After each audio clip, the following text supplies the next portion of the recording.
la communication intrapersonnelle qu'on a déjà commencé à aborder. Alors, qu'est-ce que ça peut vouloir dire? On a vu ici qu'il y avait ce qu'on appellera une communication intrapersonnelle naturelle.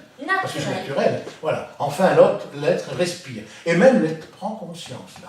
Oui. Voilà. Il a lâché le pilote automatique et il a mis le pilotage manuel. C'est lui qui tient les commandes. Voilà, là il sait. Il commence à voir, il sait un peu ce qui se passe et il va commencer à piloter son avion. Impeccable. Il se pilote lui-même. Voilà.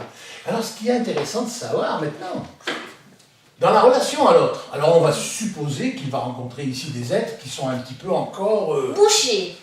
On peut dire comme ça, mal barrés. D'ailleurs, on dit un sujet mal barré. Hein, donc, ok. Pourtant, il est bien certain qu'il y a une communication qui passe à la interpersonnelle, autant sur le plan du conscient, on peut faire des tas de flèches, hein, des tas de flèches, hop là, un tas de flèches, là. Voilà, on est conscient, voilà, et aussi sur le plan inconscient. Voilà, et de deux côtés, oui, voilà. La seule chose qu'on va bien comprendre, c'est que ici, si on communique sur le plan intrapersonnel, on peut entendre l'ensemble de la communication interpersonnelle. On va peut-être marquer communication interpersonnelle. Voilà. On parle de communication interpersonnelle, inconsciente la plupart du temps, mais dont on peut prendre conscience s'il y a un pilote dans l'avion. C'est-à-dire si on prend conscience, qu'est-ce qu'on pense? Communication interpersonnelle, inconsciente. C'est long. On n'en finit pas, tu vois. Elle est longue, hein. Mais bon, c'est comme ça, hein. Et oui.